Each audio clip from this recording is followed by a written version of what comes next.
This is an ABP Life podcast. Hello, hi, ladies and gentlemen, boys and girls. I'm Abi Lahiri. This is Cracking Conversation and ABP Life podcast. हर सप्ताह हम कुछ लोगों से बात करते हैं कि to know more about their life and journey, और उससे कोशिश ये करते हैं to get more knowledge, to get more wisdom, और उनका जो भी एक्सपर्टीज है उसको आप तक और मैं खुद तक भी थोड़ा पहुंचाने की कोशिश कर लेता हूँ. In conversation today is Ankit Sahni. He is a renowned copyrights lawyer and also an old friend. बहुत टाइम आपने इनको एबीपी लाइव पॉडकास्ट के कई और शोज में भी सुना होगा to while giving his expert opinion, and this was a long due conversation, so I thought to again chit chat with him in a more formal and a pretty in-depth manner. How are you? Very well, Abhi. So nice to be here. Always a pleasure to have this conversation, and thanks so much for this session. Mm-hmm. So as we were talking before we went online, I think it's become very interesting how आज के date में जो अपनी economy है उसका एक, अगर आप ट्रेंड देखें जब हम छोटे थे, स्कूल में थे, उससे आगे मूव होते होते जो एक बैकबोन बन गया है इकोनॉमी का, आज हर चीज इंटेलेक्चुअल एसेट है, इंटेलेक्चुअल प्रॉपर्टी है, चाहे वो स्टार्टअप हो, चाहे आपकी मेरी लाइफ हो. हम लोग कंटेंट देखते हैं टीवी पे, हम लोग व्लॉग्स देखते हैं, सारा कुछ music consume, everything is become suddenly from tangible, not sudden but basically over the years gradually from tangible heavy to intangible heavy in that sense. So I'm very happy to share my perspectives with you for whatever it's worth, and talk more about it. So copyrights, is it always intangible in nature? Copyright, broadly speaking, is always intangible, and the only time it becomes tangible is really when it is fixed, as we say in legal terms, or recorded in a particular medium. Okay. So तब वो उसकी rendition जो है वो tangible हो जाती है, but the nature and the category of right always remains intangible. Like maybe a song, वो भले CD में है लेकिन वो है intangibly because song है. Correct. वो CD उसकी एक copy है, but otherwise वो जो है वो intangible है as a right. Okay. अच्छा, mainly copyrights क्या क्या होता है? What exactly is a copyright? So उसको अगर आप देखें तो we can divide it into 4 buckets broadly. और ये सारी चीजें हमारे आसपास है, if you think about it, so all of these things exist. So the first category is literary works. So literary works means anything written, script हो गई, book हो गई, even something as simple as mobile phone का manual हुआ, literature हुआ, everything that is written is protected by protected as a literary copyright. The second category is dramatical. So any dramatic performance, meaning any dramatical performance in the sense if it's from a Kathakali dance to a theater performance. अगर मैं ये सब करूँगा तो ये भी मैं copyright करूँगा. बिल्कुल अगर आप इसको परफॉर्म कर रहे हैं and it is got some element of creativity in it. कुछ uniqueness होना चाहिए. हाँ, थोड़ा सा uniqueness होना चाहिए, originality होनी चाहिए is the most important requirement. So then it becomes subject matter of copyright. Then moving on from dramatical, the next one is musical. So music यानी recorded music नहीं, but वो recorded music के पीछे जो notes हैं, जो melodies हैं, those are the things which are subject matter of protection as a musical copyright. Okay. और चौथी category artistic. So anything from a painting to a photograph to anything you doodle at the back of your register, meeting हो रही है boss से, मजा नहीं आ रहा, बहुत बोरिंग चल रहा है, पीछे से बैठ के पौने घंटे में डूडल बना दिया, all of that is subject matter protection under copyright. The only requirement is that it has to be original.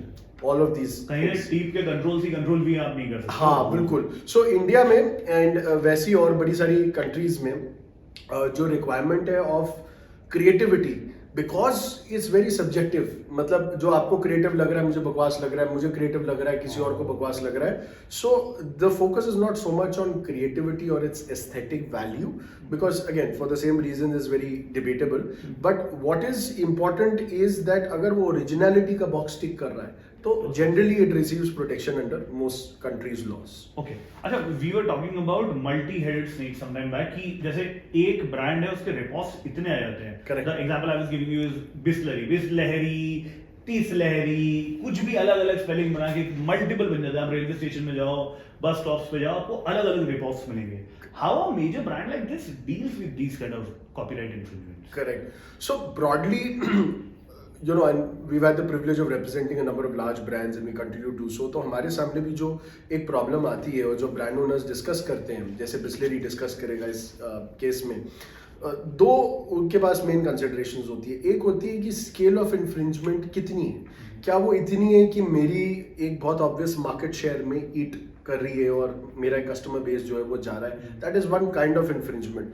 The other is of course regardless of, एक कंसिडरेशन होती है रिगार्डलेस ऑफ कितना हो रहा है, चाहे कोई लाखों रुपए का ही सामान बेच रहा हो, I am talking in the context of the scale at which Bisleri is at. अगर कोई कुछ डिस्ट्रिक्ट्स में या कुछ रेलवे स्टेशंस में लाखों रुपए की ही काउंटरफीट पानी बेच रहा है, बट वो पानी ऐसा है कि it is unfit for consumption और there is no guarantee as to its source, as to how healthy it is to consume, और किसी को कंज्यूम करके कोई बीमारी नहीं होगी। So there is an implied damage to the reputation, especially if somebody is buying it thinking it is Bisleri, then अगर वो पी के बीमार होते हैं तो उनको ये लगता है कि बिस्लरी पी के बीमार हुए। So the kind of loss that the reputation of the brand has to incur, that largely is seen by courts and by our entire ecosystem is irreparable. So that for a brand owner is much more important than the loss of actual number of sales. So वही जैसे हम लोग जब बात कर रहे थे तो हम ये Adidas, Abibas हो जाता है और ये सब Nike और ये सब का देखे। So if you are buying a bag knowing that this is a counterfeit, you know कि ठीक है बट मुझे आर्टिकल पसंद है, क्वालिटी अच्छी है, 500 रुपए में 250 रुपए में अच्छा मिल रहा है, so there is not so much loss of reputation, there is dilution, because जब मार्केट में इतने सारे भर जाएंगे तो जो ब्रांड की डिस्टिंक्टिवनेस है, which is basically the most important factor in gauging कि एक ब्रांड कितना वैल्यूएबल है, तो वो चीज डाइल्यूट हो जाएगी जब वो हर जगह दिखेगी। So that is one thing which becomes more important for the brand. The other thing in this kind of cases is कि यार कोई ऐसा ना हो कि कोई जेन्युइनली सोच के ले रहा हो कि ये एडिडास ही है, कोई बाहर से है, no doesn't have exposure and so on, या कोई इतना बड़ा इन्फ्रिंजर ना हो जो बिल्कुल एग्जैक्ट रेप्लिका बना रहा हो और फिर मार्केट्स फ्लड कर रहा हो and people start thinking that this is really them getting something at 70% 80% off and it has all the you know the labels and all claims as to warranty etc. तो वहां पर brand फिर decide करता है, cost benefit analysis करता है और वो डिसाइड करता है कि यार मुझे करना भी चाहिए because litigation can get expensive and lengthy in India, so that becomes a call that they take. कई बार ये नहीं होता कि litigation में आप लेके किसको जाओगे, ये ब्रांड्स कई बार इतने छोटे ब्रांड्स हैं आपको पता भी नहीं है बनते कहाँ हैं, राइट? बिकॉज़ आप पालिका बाजार में जाओ, वो जूता एडिबास किसने बनाया किसी को पता नहीं है, वो आया कहाँ से है उसको किसने दिया किसी को पता नहीं है। ये मे बी हमारे यहाँ किसी एक दुकान में ऐसे बन गया होगा, किसी ने सिलाई करके टैग नकली चिपका दिया होगा और बन गया होगा। How do you sue them? Correct. So, and this is again, this takes us back to what we were talking a little time ago about multi-headed snakes. कि वही एक कॉल होता है, हमको देखना होता है कि जो हमको केस फाइल करने से पहले एविडेंस गैदर करना है, उसके अंदर क्या हम जो उस चीज का मैन्युफैक्चरर है, जो उस कॉन्स्पिरेसी का की कॉन्स्पिरेटर है और एग्जीक्यूटर है, क्या हम उस इंसान या उस सेट ऑफ इंडिविजुअल्स के पास आए हैं, और अगर आए हैं तो कितने पास आए हैं? क्योंकि आगे आगे जैसे जाता है, जैसे आपने कहा वो स्पेल हो गया पूरी सिटी में, तो हम क्या कर रहे हैं, then we are only nipping the heads of a snake, and in the context of the multi-headed snake that we were talking about, उसमें क्या होता है कि आपने एक काटा दूसरा आ गया, वो कहीं और से बिकने लग जाएगा, because you're not going back to the source. So in our terms and in brand protection or copyright protection terms, अगर कोई CD है या कोई मूवी है वो पायरेट हो रही है, so we have to go back to the source and see कि who is the key conspirator or conspirators behind this, and how do we take action against them in a manner कि इतनी deterrence हो और इतना उनको डर लगे फिर से ये करने का कि वो फिर उसमें indulge ना करें। So that definitely becomes a very important thing to gauge. Okay. अच्छा, मेरे दिमाग में एक सवाल ये था कि फॉर एग्जाम्पल कल मैंने अपना कोई ब्रांड चालू किया, मैंने उसको कभी रजिस्टर नहीं कराया, ठीक है? कॉफी की एक दुकान खोली मैंने, आबिर कॉफी नाम से, वो ठीक ठाक पॉपुलर हो गई, अब लोग आने लगे। साइमल्टेनियसली किसी एक बंदे ने उसी नाम से दुकान खोल ली और उसने अब पेटेंट करा लिया ये नाम और जो भी लोगो हुआ है। करेक्ट। तो वो जाएगा किसके पास? लॉजिकली तो मैंने पहले स्टार्ट किया था। Correct. So good thing is कि इंडिया में जो आपका क्वेश्चन बड़ा रेलेवेंट है, that is a question that everyday business owners face and then they ask कि यार इसमें क्या होगा, जिसने ट्रेडमार्क फाइल किया और अपना रजिस्टर करवा लिया, क्या वो, या because I conceived it first and I executed it first और मैंने इसको पहले यूज करना शुरू किया। तो इंडिया और most other common law countries, India follow करता है British system, USB, so many other countries, they follow a similar system. So several major economies of the world, what they do is they essentially say कि boss ऐसा है, we will protect the first person who uses a brand. तो जिसने सबसे पहले एक brand को adopt किया और यूजेज में डाला, उसने ट्रेडमार्क अप्लाई किया नहीं किया कोई फर्क नहीं पड़ता, अगर वो ये प्रूव कर सकता है कि इस दिन पे ये मैंने ब्रांड कंसीव किया था, मैंने बोर्ड लगाया था और मेरा पहला कस्टमर आया था, और वो प्रूव भी कैसे करेगा, इनवॉइस दिखाएगा कि देखो ये अभी टी शॉप जो है या कैफे जो है, ये मेरे इनवॉइस पे this my first customer, invoice की डेट देखो, मैंने 4 प्याले चाय और स्नैक्स और वो सब बेचे. तो that becomes the starting point of the rights.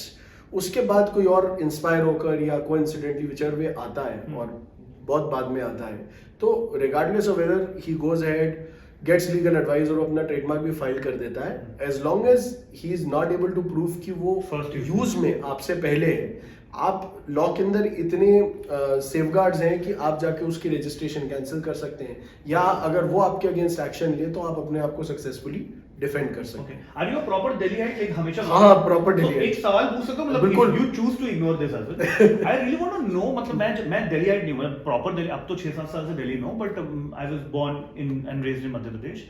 जब मैं दिल्ली आया था मैंने केवेंटर्स का बहुत ज्यादा सुना था, ये जो केवेंटर्स का पूरा हुआ था कॉपीराइट्स का, मतलब मेरे कई, अब you choose not to comment on this as well, but I really want to know what exactly was this, because लोग कहते हैं कि यूज पहले किसी और ने किया था, अब किसी और के पास नाम है, and I have no clue about this, but मैंने इतना नाम सुना है कि ये दिमाग में सवाल आया टू आस्क टू कॉपीराइट वगैरह. नहीं, definitely I think this is again something that we see in real life, और इम्पैक्ट करता है जो हम काम करते हैं. हमें बड़ी खुशी होती है ये इस चीज से कि whatever we are working on, you know, that is impacting people's lives, our lives, and the things that we see around us, उस पे एक डायरेक्ट इम्प्लीकेशन है उसका. सो ये केवेंटर्स वाले एग्जांपल में क्या है, to the best of my knowledge, Keventers एक लेगेसी ब्रांड था. अब इसके जो भी ओनर थे, मुझे तो ये याद है कि जब मैं छोटा था, मैं कनॉट प्लेस जाता था, तो वेंगर्स के पीछे कोने में जो है वहां पर ओरिजिनल केवेंटर्स होता था, और जब से हम जाते थे तो हमारे पेरेंट्स भी ये कहते थे हमारे बचपन में भी यही था और इसका नाम केवेंटर्स था. But whatever happened eventually, now as I understand, there is a company that eventually bought out the brand rights, the trademark rights from the original owner and user of the trademark. अब वो पुराने वाले उन्होंने business decide किया कि हम बंद कर दें या बंद हो गया या whatever it was. As I understand, they entered into a transaction जहाँ उनको गुडविल के समेत ये ट्रेडमार्क के राइट्स मिल गए. तो जब उन्होंने ये ट्रेडमार्क के राइट्स खरीद लिए, तो ट्रेडमार्क लॉ ये कहता है कि you step into the shoes of the original owner of the brand. तो बेशक मैं आज बना एज अ स्टार्टअप, मैं बना 2020 में, और मैंने आपका ब्रांड चल रहा है 1955 से, बट मैंने आपका अगर 2020 में आपसे अगेंस्ट कंसिडरेशन ले ली, गुडविल के साथ ब्रांड ले लिया, तो from a legal perspective I will be seen as stepping into the shoes of the original brand owner, और मैं वो सब कुछ कर पाऊंगा जो ओरिजिनल ब्रांड ओनर करता था. तो मैं लिख सकता हूँ सिंस, स्पेशली अगर एक ब्रांड को विद गुडविल प्रोक्योर किया जाए, तो मैं लिख सकता हूँ since 1955 original Keventers this that, and then whatever way I want to transform it. जैसे अब जो नए वाले केवेंटर्स हैं, इतने सारे मिल्कशेक बार्स आ गए हैं, they have really redone the branding and the whole, you know, story of the thing.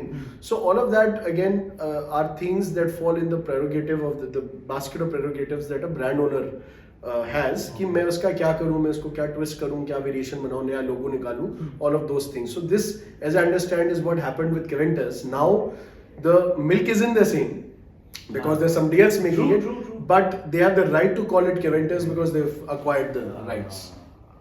Okay. अच्छा, जब आप लोग कॉलेज में थे या आप लोग प्रैक्टिस करते, तो सबसे हिस्टोरिक केसेस कौन से कॉपीराइट्स के माने जाते हैं इंडिया में, इंडियन पर्सपेक्टिव? बड़े सारे actually, because India has had a rich history that goes back 60-70 years of copyright litigation. हाँ, तो अलग अलग विषय पे, अलग अलग मैटर पे, मतलब म्यूजिक होता होगा, मतलब इतना ज्यादा कॉपीराइट था कि पेटेंट और ये इमेजेस और ये सब लोगोस. बिल्कुल. जो कॉपीराइट में लोगोस का मैटर है, वो ट्रेडमार्क लॉ में भी फॉल करता है. अगर आप उसको purely as an artistic work ना देखें, और अगर आप किसी प्रोडक्ट पे लगा के बेच रहे हैं, तो ट्रेडमार्क लॉ की भी इन्फ्रिंजमेंट मानी जाती है या पासिंग ऑफ. और वैसे ही कॉपीराइट लॉ में भी कोई आर्टिस्टिक चीजें कॉपी हो रही है तो मानी जाती है. तो बैक इन द डे बड़े सारे आइकॉनिक केसेस रहे. एंड लार्जली जो हम प्रिंसिपल्स पहले बात कर रहे थे अबाउट हाउ डज ए जज सी दिस, तो उसके अंदर the idea is there several, जैसे हम लोग की लॉयर्स की आदत है चीज़ों को कॉम्प्लिकेट करने की, तो हमने अपने अपने प्रिंसिपल्स, थियरीज, डॉक्ट्रिन्स बनाए हुए हैं. But to put it very simply, जो जज बैठ के सोचता है वहां पर या गेज करता है, वो ये देखता है कि यार अगर अबीर का एक सॉन्ग था जो उसने कंपोज किया, गाया और एक सर्टेन वे में प्रोड्यूस किया, एक और इंसान का सॉन्ग है, तो क्या मुझे दूसरे वाला सुन के do I get an unmistakable impression that this is similar to a song and that to Abir's XYZ song. Okay. If the connection is so obvious, then the test for infringement gets passed. फिर that means that this is definitely going to cause confusion, deception, और आप जो है किसी और के rights के दायरे में step कर रहे हैं और उससे undue advantage लेने की कोशिश कर रहे हैं. तो that is how largely it works. Okay. हाँ, बताइए वो popular cases कौन से? Popular cases बड़े सारे रहे हैं. One of the very interesting cases in which our office was involved was, अगर आपको याद हो, एक सीरियल आता था बेताल, विक्रम बेताल. तो बेताल को सू किया था किंग सिंडिकेट ने, और उसमें उन्होंने एलेज किया था कि ये जो बेताल की कॉस्ट्यूम है पर्पल कलर की, और ये जो स्टोरी लाइन है और जो उसके मैनरिज्म्स हैं, ये फैंटम से बहुत, या ड्रेक से, कोई इनमें से कैरेक्टर्स में से बड़े मिलते जुलते हैं. तो उसके अंदर कंसेप्चुअल सिमिलैरिटी भी था, बिकॉज देखिए डायलॉग्स अलग थे, जो स्क्रीन प्ले वो अलग था, लैंग्वेज डिलीवरी की डायलॉग्स की अलग थी, लेकिन उन्होंने कंसेप्चुअल कॉमनैलिटीज और purple, use of purple in Betaal's costume in that and several other twist and plot को एक लिस्ट बनाकर 10, 20, 40 चीजों की, कि ये फ्ला एपिसोड में बेताल के ये चीजें आई, उस पे सू किया और इंजंक्शन लेने की कोशिश की, जो हमने सक्सेसफुली डिफेंड की, और फिर वो मैटर वहाँ जाके सेटल हुआ. So that became one matter that of course is widely reported, but also something which is close to my heart, because when I entered law school, and so one of the advantages of being a second generation lawyer in a field where at least back in the day there were very few people, right? तो बड़ा अच्छा लगता था कि यार ये तो अपने ऑफिस का ही, या आप ही के पापा ने लड़े और वही केस, उन्हीं का केस है और वो हमें प्रोफेसर सिखा रहे हैं. So there have been, but of course to do justice to the thing we would probably require another episode or several episodes, but बहुत iconic cases रहे हैं on different aspects. As you can imagine, जो law है बड़ा complex है, और अलग अलग चीजों पे अलग अलग उसमें एक्सट्रीमली सब्जेक्टिव है, बिल्कुल सब्जेक्टिव है. डिपेंड करता है कि जजेस के सामने क्या फैक्चुअल मैट्रिक्स है, और उसके बेसिस पे वो क्या डिसीजन लेते हैं, applying the principles on other case. So it really varies in that sense. So basically, what is the suggestion to all these people who are basically digital creators or maybe entrepreneurs, not serial entrepreneurs because they are trained, but very new age entrepreneurs, अपना नया brand खोल रहे हैं, कोई boutique खोल रहा है, कोई कैफे खोल रहा है, कोई पॉटरी वर्कशॉप खोल रहा है, लोगो तो बना लिया, डिजाइन कर लिया, कैनवा पे फ्री में हो जाता है, किसी दोस्त ने डिजाइन कर दिया, लेकिन उसको सेफ गार्ड करके कैसे रखना है, कोई और चोरी ना कर ले. I remember AIB, all India Bakchod, when they started, they had a particular sting, like, share and subscribe, ऐसा कुछ आता था. For more videos click the like, वो सेम था, वो सेम कई लोगों ने यूट्यूब चैनल पे उठा के पेस्ट कर दिया. Right. What is the law say to them, and what is your suggestion to all those people who may be in a similar situation? Right. So if we break it up, agar it's about your name, your brand, and then an extension of that is your logo, so which is visually present. Agar content or content streaming या content creation के context में देखें तो कहीं आप कोने में लगाते हैं, आप अपने channel के page में and so on and so forth उसमें लगाते हैं. तो उसमें the essential checks are कि जो आप नाम सोच रहे हैं, एक बार ये trademark search करें, lawyer के पास भी बाद में आए, मतलब मैं ये नहीं रेकमेंड करूँगा ना आए, because things should be professionally done. It is akin to saying कि बुखार है, डॉक्टर के पास मत जाइए, डॉक्टर के पास जाइए, लेकिन हाँ कुछ फर्स्ट एड या बेसिक स्टेप्स है जो आप अपने एंड पे कर सकते हैं. The first is, as you correctly pointed out, किसी ने कोई ब्रांड लिया तो एक सर्विस है जो निःशुल्क है, फ्री है, जो गवर्नमेंट प्रोवाइड करती है, ट्रेडमार्क सर्च की. फिलहाल लोगोस का, इमेजेस का सर्च नहीं होता है, उतना सोफिस्टिकेटेड नहीं हुआ है, बट ये है कि वर्ड्स का हो जाता है. तो if there is a word that is in your logo, तो आप ये जरूर करें कि आप अपने रेलेवेंट लाइन में, जैसे प्रोडक्शन है तो उसमें, या आप कोई प्रोडक्ट बेच रहे हैं तो उस प्रोडक्ट में, उसकी क्लास में जरूर सर्च करें कि whether something of the same kind or identical exists before you. If they exist before you, then in all likelihood they have better rights than you. as regards that particular word, or a word which sounds similar to the word that you're planning to use as your channel's name, as your company's name, etc. तो वो एक पहला check है आपको करना चाहिए. वैसे ही आपको लोगो दिखना चाहिए. प्रैक्टिकल टिप इज कि बड़े सारे AI पावर्ड इमेज सर्चेज आ गई हैं. तो अगर आप ट्रेडमार्क, सरकारी ट्रेडमार्क सर्च में नहीं कर सकते आज इमेज को ड्रैग करके, आप गूगल इमेजेस में जाइए, आप इमेज ड्रैग कीजिए. अगर कोई कर रहा होगा तो to a reasonable extent you can come to know कि आपके लोगों से, खास करके कैनवा वगैरह में अगर किसी ने बनाया है तो often lot of things and up looking like the other, है ना, या टेम्पलेटाइज्ड है. तो उसमें आपको दिख जाएगा कि आपके लोगों से मिलता जुलता क्या और लोगो है और कौन से ब्रांड्स हैं उनका दिख जाएगा. So then you need to raise a flag, raise your guard and be sure कि आप किसी और से मिलता जुलता नहीं कर रहे हैं. That's something that you can do at your and.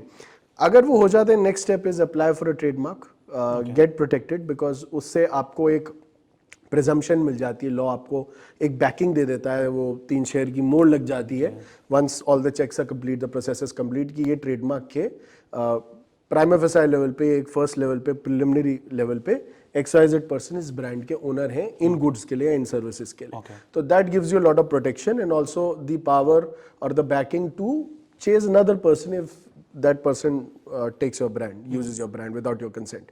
So वो हो गया as regards that. Now the second thing which becomes important is आपने बात की like, share और subscribe या a particular way of. So इसमें क्या है, this is a very interesting area of law which even for us, it's for us lawyers is a very fascinating area and it continues to develop. But there is some certainty around it. मैं कुछ चीज़ें share करता हूँ. अब ये चीज़ें 2-3 तरीके से प्रोटेक्ट हो सकती है. एक तो क्या है कि अगर आपका ये एक तरह से एक प्रकार का जिंगल है, जैसे कई singers Vajradanti Vajradanti Vicco powder Vicco paste, ये वैसा ही है बिल्कुल, या वो वॉशिंग पाउडर निरमा, बिल्कुल. So those jingles can be protected as a trademark. So अब उसकी साउंड रिकॉर्डिंग जो है, उसका लिरिक्स, उसका साउंड, उसका मेलोडी, सब कुछ एक में है. हाँ, नहीं तो लिरिक्स और साउंड और मेलोडी जो है वो कॉपीराइट में है. बट एज अ ब्रांड अगर आपको ट्रेडमार्क लॉ में देखना हो तो जिंगल्स भी एक तरीके का, जैसे ब्रिटानिया का टिंग टिंग टिंग, तो ये सारी चीजें रजिस्टर्ड हैं, अप्लाइड फॉर है.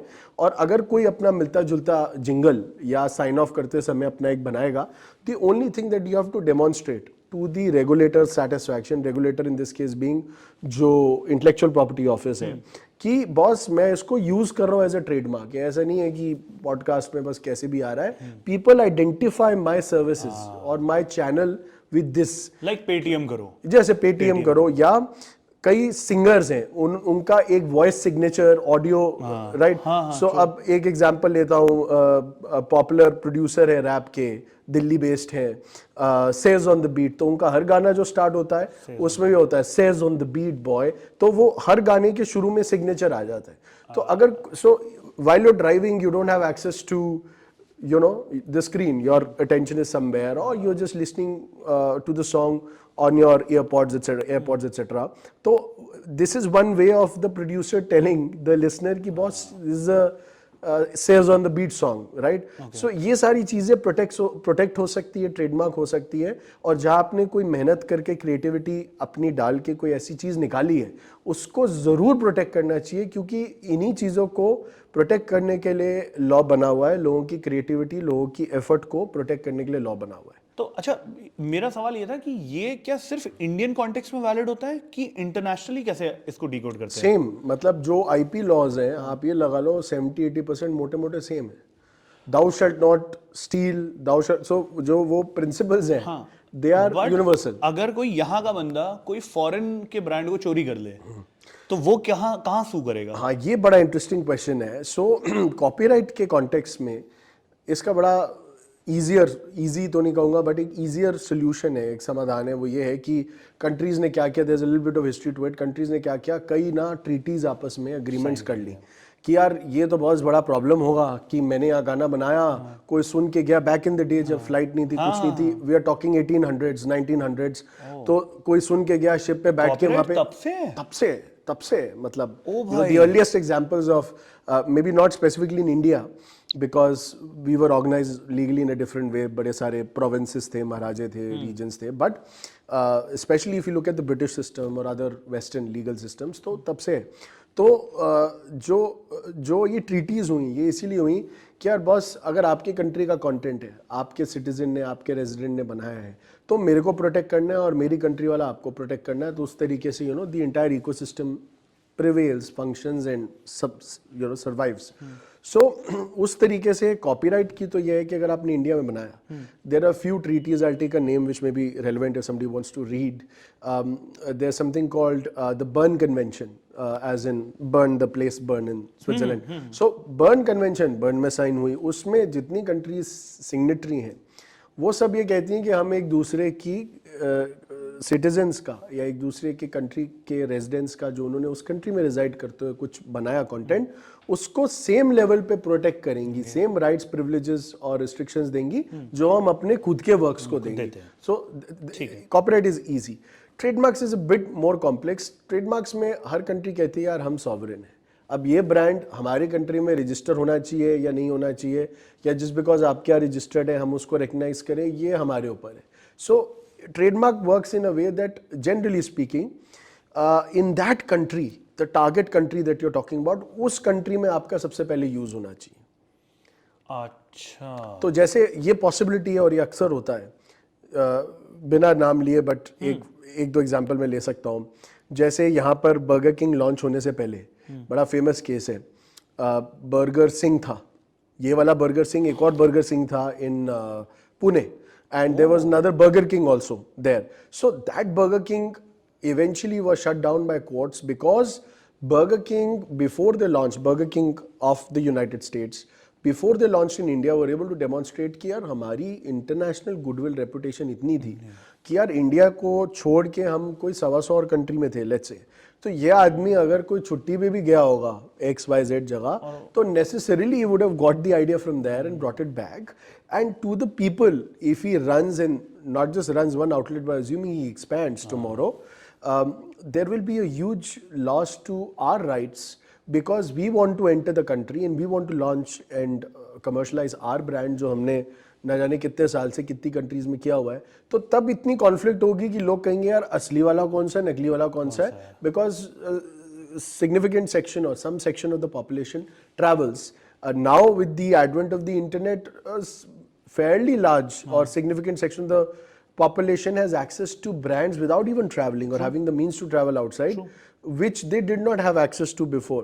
पहले मैगजीन्स और ये सब होती थी, हमारे बचपन में आपको याद है आर्चीज आती थी, स्टेशन से लेते थे, तो जो कोई बाहर के ब्रांड्स होते थे वो बीच में जो ऐड आती थी वही देख के अच्छा ये भी मिलता है यार, ये सीरियल में बड़ी बढ़िया चीज है kind of. So now with the internet everything is accessible to everyone. So the ease with which you can prove that the goodwill of your brand traveled to India before its launch has become much more convenient. अब बहुत easy हो गया है. तो with this in mind, Indian law recognize करता है, बहुत सारी countries का law, but Indian law specifically recognize करता है कोई brand जो बाहर exist करता था but जो demonstrate कर पाए कि Indians उसके बारे में जानते थे before its launch, वो किसी इंडियन फर्स्ट यूजर को प्रिवेंट कर सकता है. लाइक आई गेस स्टारबक्स का रिप ऑफ या कुछ एक सरदार बख्श. हाँ जी, सरदार बख्श तो शायद बाद में नाम हुआ, स्टारबक्स नाम ऐसा कुछ आया. हाँ जी, तो उन्होंने possibly, I think this matter may have happened, or at least one of the matters may have happened before the launch of the Starbucks brand in India, कि उन्होंने कहा कि यार a lot of people have exposure to this and if both were allowed to coexist तो बड़ी confusion होगी beyond a point in time. So that's how it goes. तो हाँ, तो this is a... अच्छा, जैसे ये कई बार सरिता जूस सेंटर के बाहर जॉन सीना की फोटो लगी रहती है या खली की फोटो लगी रहती है अंडे की, चिकन की दुकान के बाहर, इसका क्या सीन है? मतलब कोई भी किसी की फोटो लगा सकता है ऐसे? नहीं, ये तो बिल्कुल इन्फ्रिंजमेंट है. देखिए, एक फिलोसफिकली एक कॉपीराइट लॉ में एक चीज होती है जिसको कहते हैं फेयर यूज. तो फेयर यूज ये है कि simply in simple terms fair use, कि यार क्या ये यूज फेयर है, मतलब मैं यूज तो आपकी कर रहा हूँ इमेज या आपकी कॉपीराइटेड फोटोग्राफ, बट क्या मैं उसकी गुडविल से कुछ अपना प्रॉफिट डिराइव कर रहा हूँ. अगर ये उन कैटेगरीज में फॉल करता है जो एक कंट्री ने डिसाइड किया कि यार हमारी कंट्री में XYZ ये फेयर यूज की होंगी. जैसे इंडिया में एक फेयर यूज की है reporting of current affairs and news. So उसमें अगर आप कुछ रिप्रोड्यूस कर रहे हैं just to report current affairs. वो fair use है. Fair use है, and you don't need anybody's license, permission, etc. Because you're doing it for a country कहती है, country की policy इसलिए बनी, country कहती है कि ये चीज़ जैसे ABP है आपका, ये चीज़ लोगों तक पहुंचाना इस माध्यम से currently वो ज़्यादा important है than us इंश्योरिंग कि ये परमिशन ले, परमिशन में 3 दिन वेस्ट करें और खबर ना पहुंचे, क्योंकि वो न्यूज़ है, मीडियम है. एग्जैक्टली, ऐसे बड़ी सारी है. सो फ्रॉम ये जूस शॉपकीपर्स पर्सपेक्टिव, अगर वो ये प्रूफ कर सकता है to the satisfaction of a जज कि ये फेयर यूज है, फिर तो ठीक है. But if he is in any way either tarnishing और if he is deriving any commercial benefit, मान लीजिए आजकल ये होता है, बॉम्बे से ये ट्रेंड चला. मैंने एज एन आईपी लॉयर इसके बारे में थोड़ा we like to keep reading fiction also, stories behind brands and कैसे बड़े बड़े आईपी इशूज हुए और कई चीज़ें जो कोर्ट्स पहुंची भी नहीं बट क्यों ऐसी बन गई. तो उसमें से ये जूस कॉर्नर वाली स्टोरी बड़ी इंटरेस्टिंग है, आपने बड़ी अच्छी चीज़ पिकअप की. उसमें अगर आप देखेंगे, पहले जब प्रिंटिंग नहीं होती थी तो आप जब बॉम्बे ट्रैवल करते थे, आप में बचपन में और हमारे भी पेरेंट्स, तो तब वो लोग हाथ से बनाया करते थे. जैसे मूवीज रिलीज होती थी दीवारों पे या बोर्ड पे, तो वो दिखाने का क्या मतलब होता था. और बॉम्बे से ट्रेंड स्टार्ट हुआ कि उन्होंने अमिताभ बच्चन की बना दी और लेट से सनी देओल की बना दी. तो वो दिखाने का तरीका होता था कि लोग, टूरिस्ट को लगता था शायद अमिताभ बच्चन आते जाते हैं या रुक के जूस पीते हैं और ये उनकी फेवरेट जूस की स्टॉल है, तो इसलिए वो भी रुक के, अरे अमिताभ बच्चन वाला स्टॉल है, मतलब कोलोक्युअली उसका रेफरेंस वैसे हो गया. तो इसलिए अलग अलग लोग अलग अलग एक्टर्स एक्ट्रेसेस लगाने लगे. फिर एक ट्रेंड की तरह बन गया. जैसे ट्रक के पीछे ओके टाटा बाय बाय क्यों लिखा है, किसी को आज तक नहीं पता कि उसकी क्या ओरिजिन इंसेप्शन है. It is lost in history, but उसकी कुछ तो रही होगी, कोई एक ट्रक वाले ने पहले सोचा होगा, देन इट पिक्ड अप. तो जूस कॉर्नर्स की भी वैसी स्टोरी है. Wow, so interesting. यार आपकी फील्ड में काफी कुछ रोज नया बवाल होता होगा. हाँ, रोज नया बवाल होता है, to be very honest, and it gets more and more interesting. किसी दिन कोई आ रहा है कोर्ट में, हाई कोर्ट में मैटर पेश कर रहा है, बोल रहा है कि जज साहब ये एक मूवी है और मैं एक प्रीवियस प्रोड्यूसर को या स्क्रिप्ट राइटर को रिप्रेजेंट करता हूँ, उन्होंने गुडविल में शेयर की थी और उनसे बिना पूछे इसकी मूवी बना दी और रिलीज़ कर दी.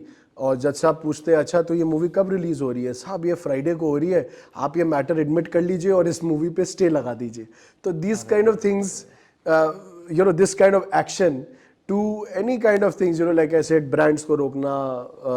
फिर हमारे एक होता है कि केस में आप जाएंगे, अब आप एलेज कर रहे हैं कि मान लीजिए हम वो एग्जाम्पल है बिस्लरी का, अब हम एलेज कर रहे हैं कि निज़ामुद्दीन स्टेशन पे बहुत स्टॉक है काउंटरफीट बिस्लरी का और बिस्लरी कंपनी एक्शन लेती है. तो एक तो हो गया एलेज करना कि स्टॉक है, दूसरा हो गया उसको प्रूफ करना. तो प्रूफ करने के लिए एक चीज़ होती है जो अगेन बड़ी एक्शन पैक्ड पार्ट है हमारे करियर की, वो ये होती है कि आप एक एप्लीकेशन लगाते हैं अपने क्लेम के ऊपर कि जज साहब को आप रिक्वेस्ट करते हैं कि साहब आप ना एक लोकल कमिश्नर अपॉइंट कर दीजिए. लोकल कमिश्नर इज बेसिकली जजेस eyes on the ground, because जज can't step out, court can't step out. तो वो किसी एक लॉयर को who is independent to the matter and to the parties, उसको अपॉइंट करते हैं और without telling the other party कि जा रहे हैं, because otherwise the purpose will get defeated. मुझे पता चलेगा कि मेरे अगेंस्ट रेड होने वाली है तो मैं तो एविडेंस डिस्ट्रॉय कर दूंगा. Local commissioner as an independent third party जाता है और वो वीडियोग्राफ भी कर सकता है और वो एक अकाउंट बनाता है कि मैंने ये देखा कि इतना स्टॉक था, मैंने उनसे इंटरव्यू की, उन्होंने मुझे एक्सप्लेनेशन दी, पूरी रिपोर्ट बना के फोटो वीडियो लेकर और सैंपल उसका इन्फ्रिंजिंग चीज़ का सीज करके कोर्ट में सबमिट करके या जनरली उसको वहीं पे सील करके और जिसके पास पकड़ा गया है, तो एक लीगल टर्म होती है सुपरदारी पे, उसको वापस देना. That this is under the guardianship of the court, so you are being given the possession but आपको इसको हिलाना नहीं है, अभी एविडेंस है कोर्ट का, ऐसे ही सील रहेगा. तो वो करके आप रिपोर्ट वापस देते हैं, लोकल कमिश्नर देता है, तो जज को पता चलता है हाँ ये जो बिस्लरी वाले बोल रहे थे अब इंडिपेंडेंटली जाकर ये एसेस हो गया, ये सही है, अब इसको ठोको जो इन्फ्रिंजर है. तो इस तरह से बड़ी इंटरेस्टिंग चीजें होती हैं, एक्शन पैक चीजें होती है. पर कई बार डेडलाइंस का भी बहुत प्रेशर होता होगा. डेडलाइंस का बहुत प्रेशर है, specially in the entertainment media industry, जो फ्राइडे को रिलीज है, बंद करा दो. हाँ, ये या फिर आईपीएल होने वाला है और बड़े सारे ये magic box, set top box Android वाले आ गए हैं जिसमें वो लिंक्स आ गई हैं कि आप घर से बैठ के आईपीएल देख सकते हैं without subscribing to whatever application. हाँ, सो उसमें भी होता है कि हमें पता चला है कि ये 100 लिंक्स हैं, again called snake headed, hydra headed, multi multi-headed hydra snakes or whatever these orders are called कि बॉस 100 है और 10 आप बंद कर, पीछे से भी नहीं पता कहाँ से हो रहा है, इंडिया से हो रहा है, पाकिस्तान से हो रहा है, यूएई से हो रहा है, कहीं और से हो रहा है, nobody knows who's doing it, right? Because it's all digital and broadcast and not broadcast in a traditional sense where you can still find out कि किसकी wavelength है, किसकी क्या है, but the kind of broadcast which is relevant to today's sense, it's all over internet. तो आप 4 link बंद करोगे, 4 और लिंक आ जाएंगी, क्योंकि वहाँ वो रूल मैटर नहीं करता। एग्जैक्टली बिकॉज वो इनिशियल ऑर्डर का पार्ट नहीं थे। तो कोर्ट्स ने भी इनोवेट किया, कोर्ट्स बहुत सपोर्टिव है, बहुत अंडरस्टैंडिंग है, स्पेशली दिल्ली हाई कोर्ट और बॉम्बे हाई कोर्ट और कुछ ऐसे कोर्ट्स जहाँ पे जजेस जो हैं वो खुद लॉयर रह चुके हैं आईपी के, और नहीं भी रह चुके तो they are so commercially aware कि वो पूरा ब्रांड ओनर्स का साथ देते हैं, और चाहे वो एंटरप्रेन्योरियल कोई हो, चाहे कोई बड़ा कंपनी हो, कोई प्लेयर हो, सबके लिए कंड्यूसिव एनवायरनमेंट बनाने के लिए कि रिस्पेक्ट रहे राइट्स के लिए। वो लोग क्या करते हैं, उन्होंने एक इनोवेटिव चीज़ निकाली, बोला कि हम आपको रीजनेबल टाइम कितना है आप बताइए, बोला कि ये 30 दिन चलेगा या 15 दिन टूर्नामेंट चलेगा, ठीक है, अगले 10 दिन के लिए हम आपको ओपन रखते हैं, आप जो जो रजिस्ट्रार पे ला के लिंक्स देते रहेंगे वो हम ब्लॉक करते रहेंगे dynamically, so dynamic injunctions and things like that. So और वो भी एक सरकारी सेटअप में, isn't it difficult? It is, but at the same time you would be surprised to see the efficiency with which courts have acted. You know, at least this wing of governance has acted is very IP में may be शायद थोड़ा हाँ IP में अलग होगा, क्योंकि हम बात कर रहे हैं हाई कोर्ट लेवल की, हम बात कर रहे हैं बड़े फोकस्ड स्पेशलाइज्ड जजेस की जिनको इन इश्यूज के बारे में नॉलेज है, प्लस बहुत कॉर्पोरेटाइज्ड भी होगा। बिल्कुल बिल्कुल, हाँ जी, बड़े बड़े कॉर्पोरेट्स के लॉयर्स आ रहे होंगे, हाँ ऑब्वियसली कॉर्पोरेट्स इन्वॉल्वड हैं जी, बहुत नीश है, तो एकदम टिपिकल आपको कोर्ट लगेगा भी नहीं। हाँ वो मतलब वो वाला कोर्ट नहीं लगेगा आपको जो मूवीज में जैसे दिखाते हैं, वैसा नहीं लगेगा। हाँ वैसा नहीं है। In fact, if you've ever visited a court in, say in the US or say in Canada, तो आपको आज मैं आपको बता सकता हूँ, आप Delhi high court, whenever you're in city, आप बताना, it'll be my pleasure to host you and also to give you a tour of the entire new commercial wing which has come. See the kind of money that has been invested. वो आपको कोई US के court से, district court से कम नहीं लगेगी, वो infrastructure और जैसे वो मेंटेन हुई है and the facilities and everything. So to somebody who is from a corporate background और somebody who is an entrepreneur, a creator, somebody who is contributing to the Indian economy, उसको ऐसा नहीं लगेगा कि मेरे को बुला के कहीं जलील कर दिया यार, ये कहाँ बुला लिया, you know. So at least this is a great first step, and with commercial courts in the country, things are definitely looking up and looking bright. क्या बात है। On that note, this is actually the end of this episode and this podcast. Thank you very much Ankit for Always being a part of this. And अगली बार जब आपका दिमाग खाऊंगा तो मैं बहुत सारे और कहानियां, किस्से all about IPs and copyrights जरूर जानना चाहूंगा। नहीं, it was such a pleasure Abir, and I hope to be to keep coming on your show and to keep the conversation going. All the best and see you soon. Thank you very much. Thank you.